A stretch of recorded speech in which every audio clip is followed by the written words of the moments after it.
Salut à tous les petits dinosaures.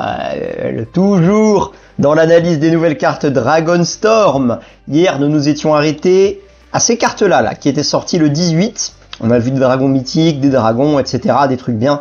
Aujourd'hui on va continuer. On va surtout regarder les rares et les mythiques. J'ai un petit peu pré-regardé, donc il y a quelques Unco dont on va parler également. Et on va tout de suite commencer avec... Taigam, le maître opportuniste. 2-2 pour 2, humain moine. Il a la rafale. Peut-être qu'il a mangé trop de flageolets.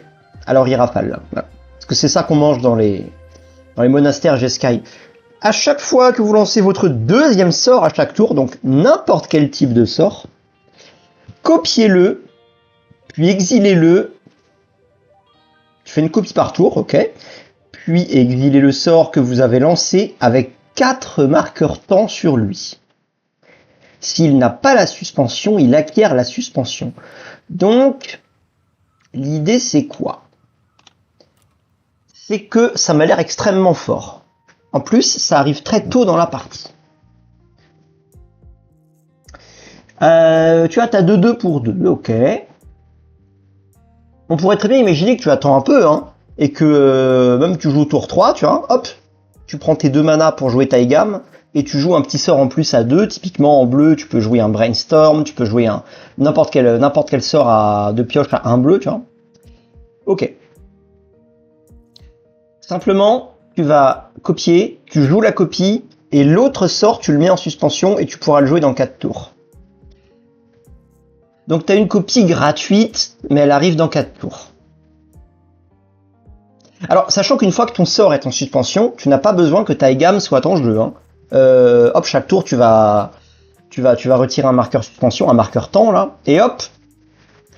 Bon, bah écoutez, ça m'a l'air très bon. Ça m'a juste l'air excellent. C'est juste une excellente carte standalone.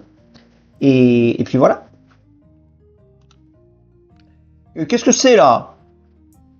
Ah, c'est le saké de Binks. Non, c'est cool, c'est cool. C'était une bonne musique.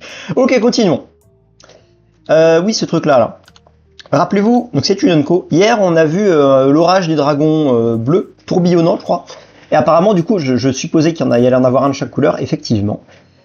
Donc l'idée, c'est quoi? Ce sont des enchantements qui coûtent 2. En tout cas, les 2 qu'on a vus pour l'instant coûtent 2. Et quand un dragon arrive, un dragon que tu contrôles arrive, tu peux renvoyer cet enchantement dans ta main. Quand cet enchantement arrive, chaque adversaire perd 2, tu gagnes 2 et tu surveilles 2. Ça m'a l'air très bien. Ça m'a l'air vraiment très bien. Donc ça veut dire que tu as payé 2, tu as drainé 2, tu as surveillé 2, et à chaque nouveau dragon, tu peux refaire ça. Pour 2. Bon bah écoutez, ça m'a l'air très bien. C'est un bon effet récursif. S'il n'y avait pas le surveiller, ce serait moins bien, mais écoutez, ça m'a juste l'air d'être une très bonne Unco. Pour les decks dragons en tout cas. Ok, next carte. J'ai un petit peu tout regardé, tout ça, on s'en fiche. On s'en fiche, voilà. Commençons ici. Crieuse de bataille témurienne, 4-3 pour 3 pendant votre tour. Orc. Peut-être qu'on va commencer à avoir des synergies orcs avec les orcs du Seigneur des Anneaux. Bon, problème, le Seigneur des Anneaux, les orcs sont en noir ou en rouge. J'ai pas joué au Seigneur des Anneaux. Bon, si vous connaissez mieux le set, dites-le moi. Peut-être qu'on va voir des synergies, peut-être que il y aura des choses dont je pourrais parler dans les prochains jours où je bosserai un peu plus tout ça. Pendant votre tour, les sorts que vous contrôlez coûtent un incolore de moins à lancer pour chaque créature que vous contrôlez de force supérieure ou égale à 4. Elle a 4. Bon, est-ce que c'est vraiment bien?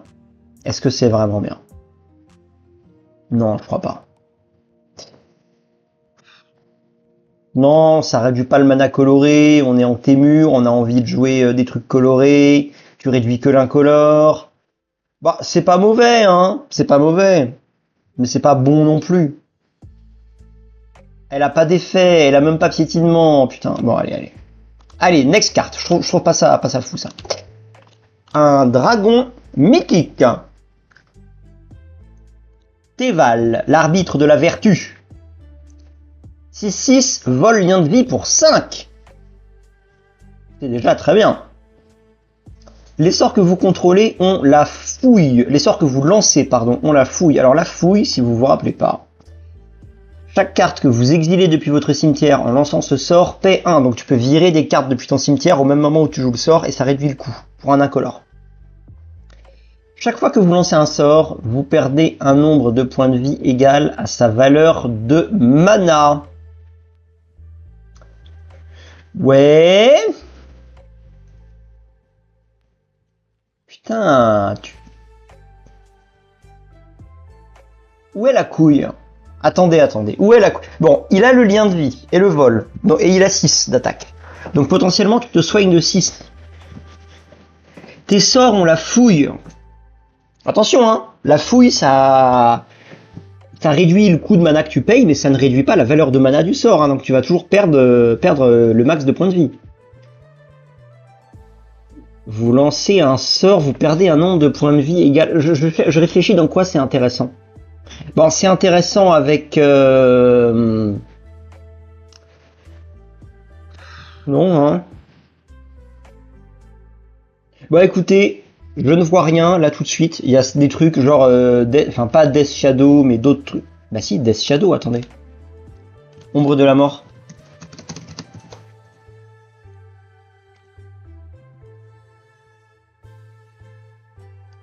Ouais. Ouais, tu peux jouer des trucs comme ça. Bon, même pas, hein. Bon, écoutez, non, je suis pas fan, je comprends pas. Il y a peut-être des trucs, mais je les vois pas là tout de suite. Alors, continuons. Tout ça, on s'en fiche. Voilà, les terrains qui te font gagner un PV. Alors, un petit mot sur les Basic Land, ils sont magnifiques. Hein. Les terrains de base sont magnifiques. Hein. Vous voyez l'hôtel là-bas, là. Hop. Absolument banger. Alors, hop là. Régent de Florelian. Hier, on avait déjà vu un dragon bleu rare avec une aventure qui était très bon. 4-5 pour 5 vols à chaque fois que cette créature ou qu'un autre dragon que vous contrôlez arrive, vous gagnez 3 points de vie. Ok. Et le rituel, c'est quoi? Ça coûte 3. Cherchez dans votre deck jusqu'à 2 forêts de base. Tu les révèles. Et tu fais... ça fait Cultivate. Bon, écoutez, c'est très bien. Hein. C'est vraiment une bonne carte. Hein. Alors, je vais la comparer à une carte que... Bon, juste le fait qu'il y ait Cultivate, ça fait que du coup tu joues ça au lieu de jouer Cultivate. Mais je vais la comparer à une autre carte, c'est le... Oh merde, comment il s'appelle? Putain, comment il s'appelle? MTG. Dinosaur Green Gain Life Points. Attendez, je vais vous le prouver. Voilà, Avatar du Soleil Verdoyant, c'est ça. Celui-là, là. Un dinosaure qui dit la même chose, qui dit qu'à chaque fois que tu as un dinosaure qui arrive en jeu sous ton contrôle, tu gagnes un nombre de points de vie égal à son endurance. Bon, ça c'est mieux parce que tu gagnes plus de PEV. Mais en gros, moi qui joue dinosaure, ça fait quand même beaucoup de taf. Ça fait quand même du très bon taf. Donc, on peut supposer que dans un deck dragon, ça fasse du taf quand même. Et puis ça coûte 5, hein. L'autre que je vous ai montré juste avant coûte 7. Donc non, j'ai des bonnes, voilà, bonne carte. Très bon 2 en 1. Alors oui, il y a une carte dont j'aimerais vous parler, c'est celle-ci. C'est une Unco. C'est un rituel pour 2. Donc il y a une faute de grammaire en anglais, mais j'ai vérifié en français, donc ça ne concerne bel et bien qu'un seul adversaire, même si c'est écrit there. Bon.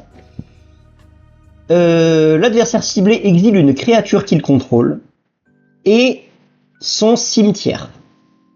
Ça coûte 2. Normalement, quand tu veux jouer des cartes qui exilent les cimetières, tu joues le marécage, là, le terrain noir qui arrive engagé mais qui exile le cimetière. Tu peux jouer très bien les griffes racleuses. Tu peux jouer n'importe quel petit Arthos qui vire le cimetière, etc. Mais en gros, tu joues c'est pour contrer. Alors que là, tu fais les 2 en 1. Tu mets une carte de counter dans ton deck. Et même si elle n'est pas utile, parce que l'adversaire joue pas avec son cimetière, de toute façon, ton adversaire exile une putain de carte. Je trouve ça excellent. Putain d'excellent. Trop fort. Génial. Excellent Unco. Alors, oui, parlons de Parlons du Dragonstorm vert. Donc celui-ci coûte 4. Quand il arrive en jeu, tu prends dans ton deck jusqu'à 2 terrains de base, tu les mets en jeu engagé et tu... Shuffle. Tu mélanges. Et quand un dragon arrive, tu peux le renvoyer dans ta main. Bon, je vais vous expliquer ce que c'est le problème. Le problème, c'est que dragon, en commandant, tu vas vouloir jouer Ramos, tu vas vouloir jouer Ur-Dragon, etc. Et le problème, c'est que tu as beaucoup de cartes de rampe verte qui coûtent 2 à 3. Il y a Cultivate, où il y a le dragon qu'on a vu juste avant qui fait Cultivate. Et ce truc-là, ça coûte 4. Certes, tu rampes de 2. Donc je vais le comparer à une carte juste après, vous allez voir.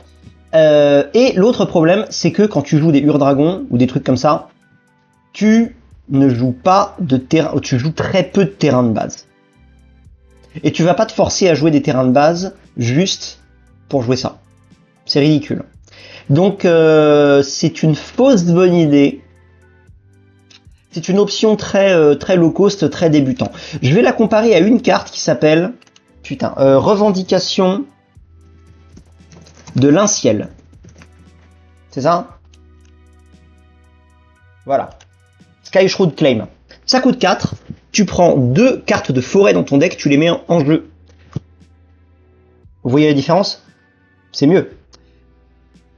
Ça prend des forêts et pas des terrains de base. Tu les mets en jeu et tu les mets pas engagés. Voilà.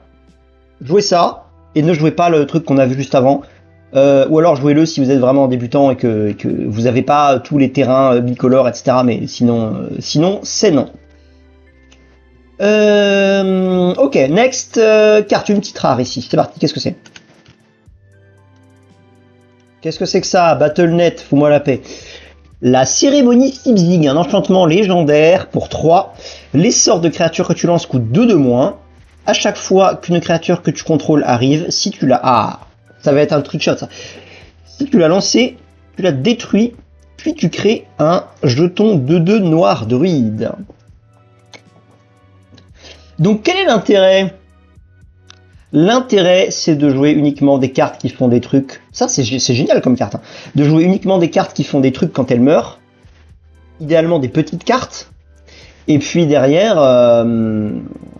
j'essaie de réfléchir à des cartes, j'en ai pas spécialement en tête. Quand ça meurt, tu fais ceci. Quand ça meurt, tu fais cela, etc. Bah, tu pourrais jouer des simulacres solennels, par exemple. Simulacres solennels marche très bien. Bon, bref. Ça fait des trucs, c'est très cool. L'idée, c'est que tu peux même jouer des cartes incolores qui font des trucs. Hein. Comme ça, tu les joues un peu gratuitement, tu vois. Tu pourrais... Machine Give Étreinte. Tiens, Machine Give Étreinte. Pour les nouveaux joueurs, je vous la mets là. Machine Give Étreinte. Alors, il y a beaucoup mieux que Machine Give Étreinte à jouer, mais je suis en train de réfléchir en termes de incolore et en termes de trucs qui font des trucs quand ça meurt, tu vois. C'est extrêmement fort, c'est incolore. Quand ça meurt, tu fais un 3-3 lien de vie, un 3-3 contact mortel. Ben voilà, ce genre de truc. Ok, et j'ai envie de la comparer à une autre carte qui s'appelle Infinity... Putain. Je vais la mettre là. MTG Black Infundibulum 200, c'est ça? Ok, c'est ça. Blood Funnel. Ok. Blood Funnel. Alors, je crois que c'est une vieille carte, c'est dans le même genre. Un enchantement, ça ne coûte que 2. Les sorts non créatures que tu joues coûtent 2 de moins. Mais quand tu joues un sort non créature, tu le contres à moins que tu ne sacrifies une créature. Bon, on pourrait très bien imaginer jouer les deux. C'est moins similaire que ce que je pensais. On pourrait très bien imaginer jouer les deux en même temps et tu fais une petite synergie. Tu peux sacrifier ton 2/2 noir zombie de toute façon. Donc, écoutez, voilà. Si vous connaissiez pas la carte, bah, ça existe. Voilà. Ok. Ah oui, cette petite Unco que j'ai vu passer qui est très bien. Ça ne coûte que 2, c'est un éphémère. Et tu renvoies une carte depuis ton cimetière dans ta main. Bah écoutez, un éphémère 2, tu renvoies n'importe quelle carte. C'est un peu très fort, non? Alors, Qu'est-ce qui faisait ça avant? Il y avait Regrowth qui faisait ça. Il y avait Regrowth, voilà, qui a été réédité des tonnes de fois. Tu renvoies n'importe quelle carte de ton cimetière dans ta main. Seulement, c'est un rituel. Bon, voilà, maintenant, ça existe en bleu, en éphémère. Voilà, très bonne carte. Très bonne petite carte utilitaire. Parlons de la prochaine mythique. Assaut des chevauches dragons, ça coûte 6, c'est un enchantement. Quand cet enchantement arrive, il inflige 3 blessures à chaque créature et à chaque planewalker. Bon, les tiens aussi. Or, bon, première contre-synergie, c'est que dans tes murs, t'as envie de jouer des créatures. Contre-synergie, mais c'est pas bon. Et allez, à chaque fois qu'un terrain que tu contrôles arrive en jeu, waouh, tu crées un jeton de créature 4/4 rouge dragon avec le vol. Ça me semble très fort. Ça me semble très fort. Et si vous avez bien suivi la chaîne, vous avez vu qu'il y a 3 jours, on a parlé de Zell. On l'a pas, évidemment. On a parlé de Zell Dinst. Un nouveau truc rouge, là, de... Voilà, ça, là. 3, enfin, avec 0,3 pour 3, mais... Tu peux jouer un terrain en plus par tour, et à la fin du tour, tu le renvoies dans la main. Ben voilà. Excellent. Donc... Alors, il y a évidemment toutes les cartes qui t'autorisent à jouer un terrain en plus. Il y a les Azusa, qui sont très bien. Azusa Lost But Seeking. Exactement. Il est pas mal ce vieil artwork quand même. Hein. Où tu peux jouer 2 terrains en plus. Excellent. Tu as Mina et Den. Une vieille carte touche-terre, mais qui n'est pas jouée. Mais voilà. Tu peux jouer un terrain en plus pendant chacun de tes tours. C'est dans les bonnes couleurs. Et tu peux en plus renvoyer un terrain dans la main de son propriétaire pour filer piétinement quelque part. Donc tu peux en plus renvoyer un terrain à toi pour rejouer ça. Bref, il y a un petit pack là. Il y a un petit pack. Très bonne carte, Assaut des chevaux dragons. Là. Très bonne carte. Ok, next carte. Donc on s'en fiche. Là, il y a une rare. Qu'est-ce que c'est? 4-3 pour 3. Ne peut pas être contrecarré. Ce serait bien qu'il y ait un mot-clé pour ne peut pas être contrecarré. Hein. Piétinement. Chaque fois qu'une créature que vous contrôlez ou qu'un sort de créature que vous contrôlez devient la cible d'un sort ou d'une capacité, tu peux piocher une carte d'un adversaire. Tu peux piocher une carte. Ça me fait penser à une carte. Alors, toujours on compare. Hein. Wolfir. Attends, c'est Cœur d'argent Wolfir? Non, c'est pas celui-là. C'était le Silver Fur, là, je sais pas quoi, là. C'est lui, là? Est-ce que c'était ça? Putain, c'est pas ça. C'est le... Bon, bref. Il y a un MTG Innistrad, Silver, Wolf, Green. Il y a un loup qui fait ça. Voilà, le Silver Fur Partisan. En gros... Ouais, 2-2 pour 3. Quand un loup que tu contrôles devient... Bon bref, tu crées un 2-2 loup. Bon. Pourquoi pas? Pourquoi pas? Ça me semble être juste une bonne carte. Ouais. Juste une bonne carte. 4-3 pour 3 piétinement, t'as un effet de pioche. Écoutez, ça me semble même être très bien. Allez hop, next, carte. Ok, qu'est-ce que c'est que ça? Un enchantement pour 3, une saga. T'as payé 3, tu détruis un permanent non terrain ciblé, excellent, c'est très bien. Pour 3, tu me le 3, ensuite tu me le 3 cartes, oui, ok. Ça fonctionne avec la fouille qu'on a vu juste avant. Et ensuite pour 3, tu peux te défausser d'une carte, et si tu le fais, tu peux renvoyer une créature ou un terrain depuis ton cimetière dans ta main. Bon, c'est ouais, c'est Sultai qui fait des trucs, quoi. Oui, allez. C'est pas mauvais, c'est ni bon ni mauvais, c'est une petite saga rare, écoutez, ça fait des trucs. Là, tu fais du 1 pour 1 parce que t'as détruit un truc de toute façon, après t'as des effets en plus. Ouais, écoutez, c'est pas dingo, mais c'est ok. Une rare ici, c'est quoi? Conte de nuit d'hiver.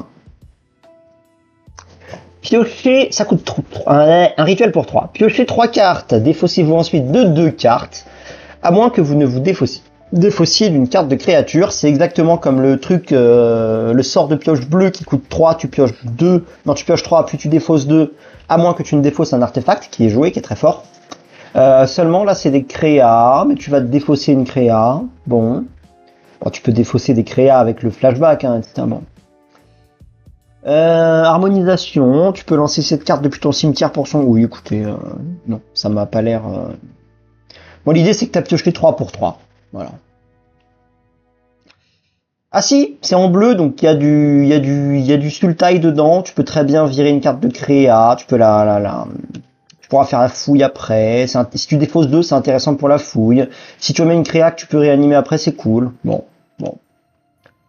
Voilà, c'est la fameuse rare de pioche qu'il y a à chaque extension, quoi. Un nouveau dragon. C'est parti. 4-5 vols pour 4. Bon.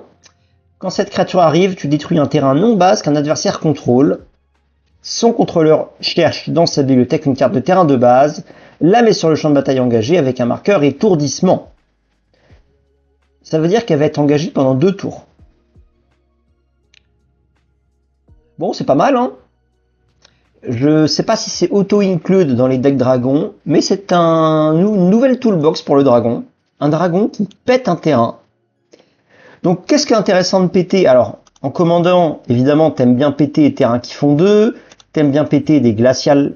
Je sais plus si c'est trop joué actuellement, des glaciales chasmes, t'aimes bien péter des terrains qui font 2 ou 3 couleurs, t'aimes bien péter, évidemment, Maze of Heat. Bon, c'est intéressant. Écoutez, c'est intéressant. Bonne carte, encore une fois. Qu'est-ce que c'est que ça?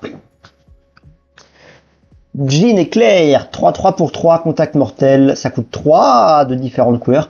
Quand elle arrive en jeu, un adversaire ciblé révèle sa main et tu peux exiler une carte non terrain. Contact mortel, 3-3 pour 3, tu exiles une carte de la main. C'est bien. Quand cette créature quitte le champ de bataille, le propriétaire de la carte exilée crée un jeton XX et X c'était la valeur de la carte exilée. Bon, on va dire que tu delays le truc. Mais après tout, tu as largement de quoi contrôler dans ces couleurs-là, donc c'est intéressant.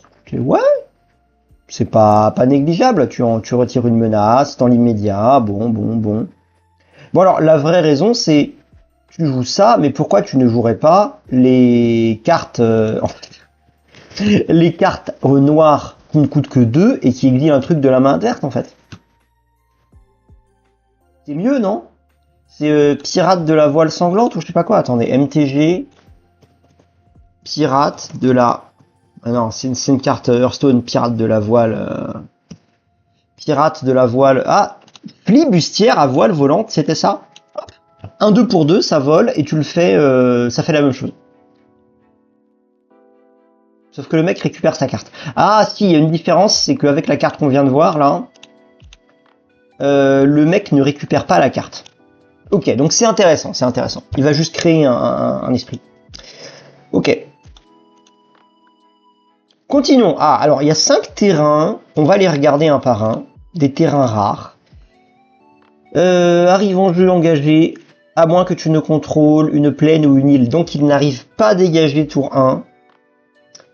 Et lui, tu peux exiler la carte du sud de ton deck. Tu peux jouer jusqu'à la prochaine tour. Non, écoutez. Les terrains... J'utilise suffisamment les terrains qui font des trucs spéciaux pour vous dire que vous n'activerez jamais cette capacité. Ça coûte 4 plus 1. Le terrain ne fait qu'une seule couleur. Il arrive engagé tour 1. En rouge en plus, c'est catastrophique. Et pour 5, tu peux te donner une carte en plus. Vous ne le ferez jamais. Peut-être que les autres sont mieux. Campement. Bon, pour 3, à chaque fois que tu attaques, tu peux créer 2 jetons 1-1. Rouge guerrier, engage attaquant, tu les exiles à la prochaine. Celui-là est déjà mieux. Celui-là est déjà mieux, hein, mais bon, en vrai, non, je préfère. Désolé, je vais jouer une plaine à la place. Hein. Désolé. Celui-ci fait quoi? Exiler une carte de créature depuis votre cimetière fait un 1-1. Non, mais stop, putain, arrêtez. Alors, à la limite, ça coûte, lui, c'est ok parce que ça coûte que 2 à activer. C'est ok, c'est ok, c'est ok. C'est ok, mais pour moi, c'est pareil, hein, c'est pour les joueurs un peu low cost et ça passe pas les cuts. Très vite, ça ne passe pas les cuts. Hein. Que fait le vert? Pour 4, 5, mais pareil, pour 5, putain, c'est une rare, les mecs. Surveillez 2. Oui. Oui, si vous voulez, si vous voulez. C'est même pas les bonnes couleurs pour surveiller, mais... Non, je suis désolé, c'est pas bien, c'est beaucoup trop cher. Ça fait quoi? Ok. Le prochain sort que vous lancez ce tour-ci ne peut pas être contrecarré. Ça ne coûte que 1, mais 2, parce qu'il faut engager ce truc-là aussi. Bon, ok, celui-là, je pense que c'est le mieux de tous. Effectivement, dans un deck où tu as le temps, même en mono bleu, hein, tu préfères jouer ça plutôt qu'une île. Ok. Le bleu, attention, hein, c'est pas incroyable. Mais c'est tout à fait d'accord, ça. Ok, celui-là est bien. Enfin, il est bien, on va dire qu'il est, il est 12 sur 20, quoi, il rentre, voilà. Ok. Bon, on en a combien, là? Oh, on continue un peu, ça va vite, allez. 30 minutes, ça va. Pérénation, un rituel pour 6. Tu renvoies un permanent ciblé depuis ton cimetière sur le champ de bataille avec un Hexproof counter et un Indestructible counter. Alors, écoutez, ça m'a l'air extrêmement bien. Surtout si vous le combinez avec la carte que je vous ai montrée avant, là, l'Infidibulum de sang. Bon, pourquoi est-ce que c'est génial? Alors, les combos évidentes auxquels je pense déjà, c'est les combos avec les Kami. Par exemple, Kami de Myojin, pardon, Myojin de, je sais pas moi, je vous mets n'importe laquelle, mais c'est juste histoire de truc, voilà. Les Myojin là, qui ont un effet quand tu retires un marqueur indestructible. Donc ce truc-là renvoie quelque chose avec le marqueur indestructible. Donc il y a évidemment une synergie évidente avec les Myojin. D'ailleurs, MTG Myojin, profitons-en, parce qu'on a le temps aujourd'hui. Kamigawa.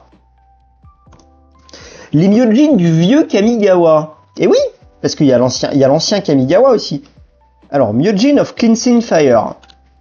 On va regarder les anciens, parce qu'ils ont un de 2004 là, parce qu'ils ont un effet similaire en fait.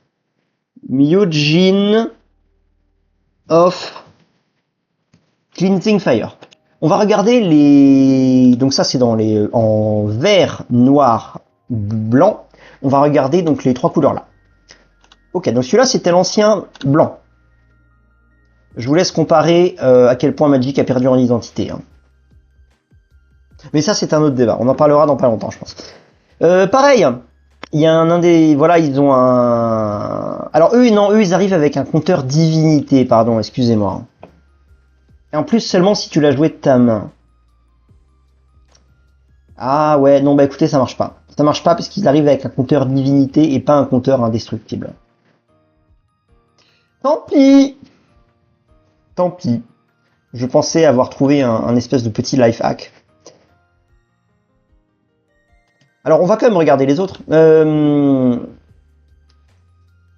Myojin of Grim Betrayal. Donc le blanc là, le blanc de Néon Dynasty, on sait qu'il est bien. Myojin of Grim Betrayal. Est-ce qu'il est bien celui-là? Donc le noir, c'est ça? Avec un marqueur indestructible, très bien. Retirer un marqueur, tu mets sur le champ de bataille toutes les cartes qui sont... Oui, ok, c'est vachement fort. C'est vachement bien. Et le troisième... Alors il y a lui, il y a du... Non, il y a du... Il me faut le vert. Myojin of Towering Might. Myojin of Towering Might. Je le connais pas celui-là, qu'est-ce qu'il fait? Retirer un marqueur indestructible, répartissez 8 marqueurs +1. Et en plus, elles acquièrent le piétinement jusqu'à la fin du tour. Ouais, ok. Ça m'a l'air fort. Très bien. Pérénation, je trouve ça excellent. Continuons. Oh! Bon, alors là, la carte est en italien. Mais vous allez être sur le cul parce que je suis bilingue italien. La voix du futur, un instant qui coûte 5. La prochaine fois che una fonte, je sais plus ce que ça veut dire. Attendez, je vais le lire moi. Che una tua scelta ti sta per inficiare danno in questo torno. Donc una fonte, c'est une source. La prochaine fois qu'une source que de ton choix devrait t'infliger des blessures, ce tour, c'est des danno, c'est blessures, c'est même pas des blessures de combat. Tu préviens les dommages, et si les dommages sont prévenus de cette manière, la voix du futur inflige autant de dommages au contrôleur de cette source, et tu pioches autant de cartes. Bon, ok, c'est un instant pour 5 qui te protège de dégâts, et ensuite tu vas remettre les dégâts, et tu vas piocher autant de cartes. Juste le fait que tu pioches m'a l'air extrêmement débile, parce que tu pourrais très bien piocher...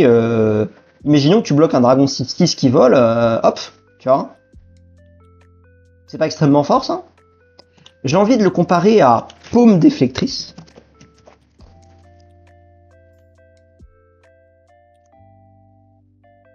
Voilà, c'était une carte de Tarkir d'il y a 10 ans. La prochaine fois qu'une source... Oh là là! Attendez! Vite! Ma batterie, c'est bon? C'est bon. Ça coûte que 2, et en fait, tu préviens les blessures et tu en infliges autant au contrôleur de la source.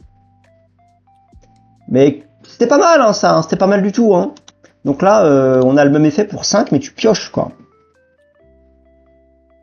Et c'est pareil, c'est au contrôleur de la source. Bon. Alors, il y a une autre, c'est banc, c'est le banc, là. Banc étincelant, c'est ça? Ouais, c'est ça. Carte du premier Kamigawa. Bon, the next X damage of a source, voilà, et tu peux rediriger, mais il faut payer X, quoi.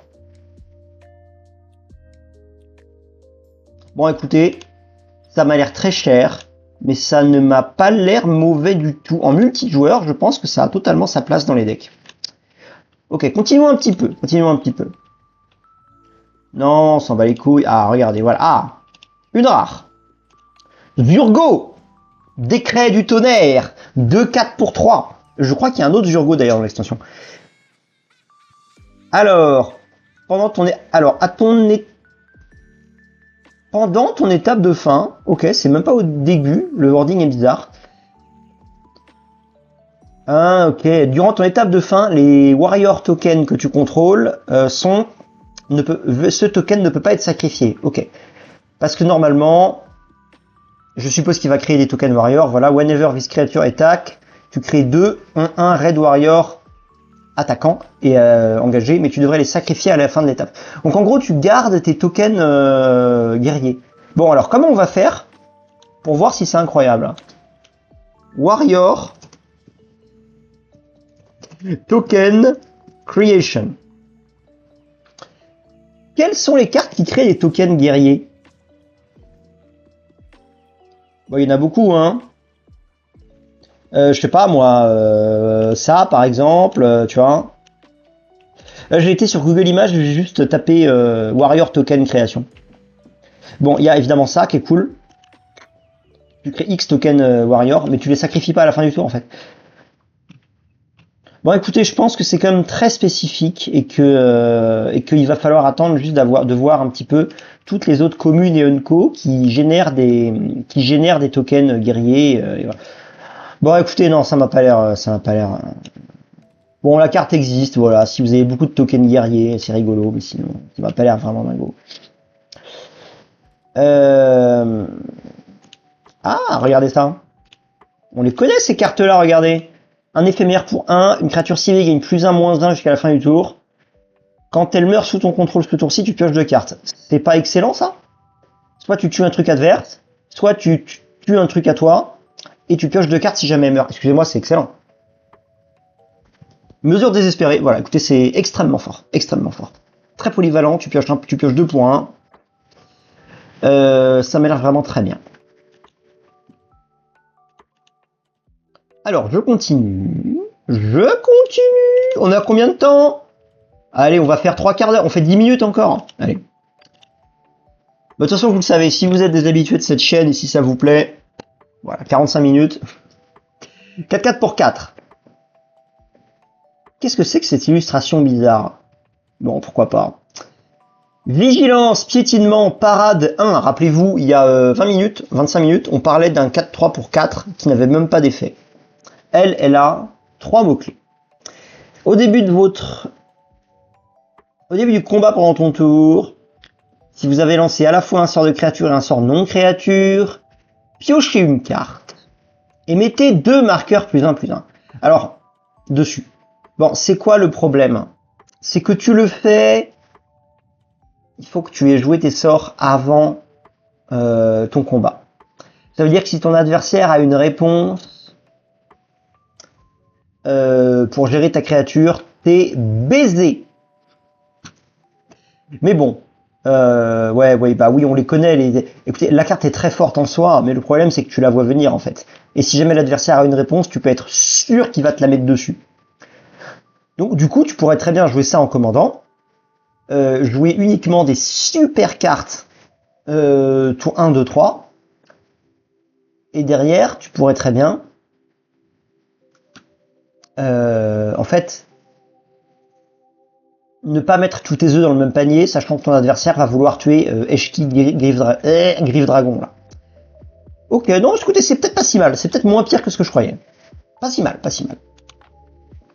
Continuons un petit peu, voilà, les terrains là qui reviennent, tout ça on s'en fout. Bah on a fini. Okay. On a fini, donc on va en profiter pour regarder ça. Parce que c'est rigolo, il y a les 5 couleurs dessus.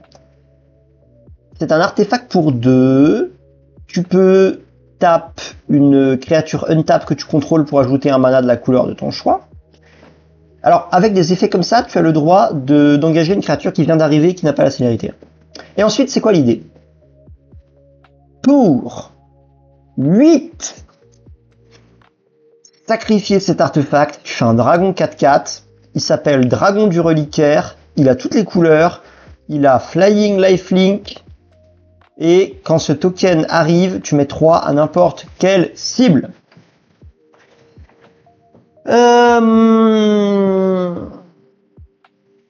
Il n'est pas légendaire, donc tu peux tout à fait imaginer quelque chose qui copie une capacité activée.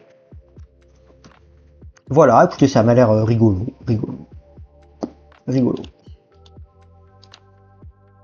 Et ensuite, petite rare pour terminer, le Fang Keepers, le garde-croc, c'est ça?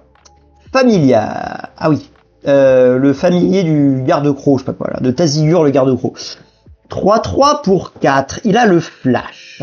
Quand il arrive en jeu, tu peux counter un sort de créature, détruire un enchantement. On a vu qu'il y a des très bons enchantements mythiques machin dans le... Ou même les trucs des dragons là, hein, pour éviter de faire trop de récursivité, tu vois, je pense que c'est pas mal.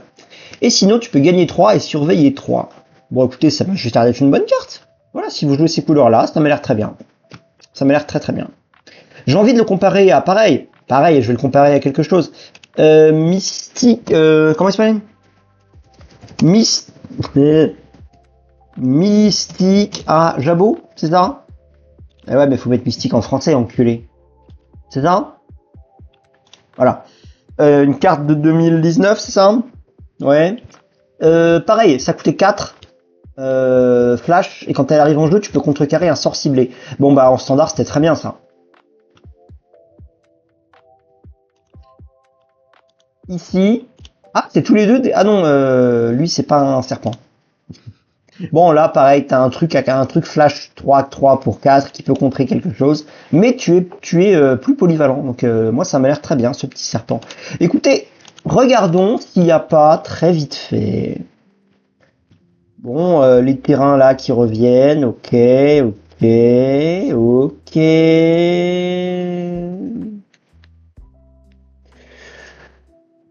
Oui, d'accord, d'accord. Je lis rapidement les. Là, il y a une 2-1 pour un. Ouais. Il y a une 2-1 pour un. Est-ce que c'est un chevalier? Non, c'est pas un chevalier. Non, bah écoutez, ça m'a l'air bon, hein. Non, il y en a une dernière dont j'aimerais parler. Alors, est-ce qu'on l'a déjà vu? Le Zurgo 3-3 pour 3. Est-ce qu'on en a déjà parlé? Non? On n'a pas parlé du Zurgo 3-3 pour 3. Attendez, il y a un Zurgo 3-3 pour 3 qui a été révélé. Dragon Storm. Zurgo 3-3. Ouais, voilà lui là. Hé, reviens. Voilà ça là. Ah oui, mais ça va être un. Mais oui, c'est pour ça qu'on le voit pas. Ça va être un commandant d'un préco. Bon, écoutez, j'en parlerai une autre fois. À demain, les amis. Laissez-moi savoir. Putain, j'habite dans un pays anglophone, alors let me know. Bon, allez, vous avez compris. Ciao, bye. Dites-moi ce que vous avez pensé de ces petites cartes. Et ouais, si vous avez des. Non, non, dites-moi si vous avez des pensées à des trucs avec ça là. Voilà, avec ça. Parce que je sais pas quoi faire avec. Et on va voir. On va voir. Allez, ciao.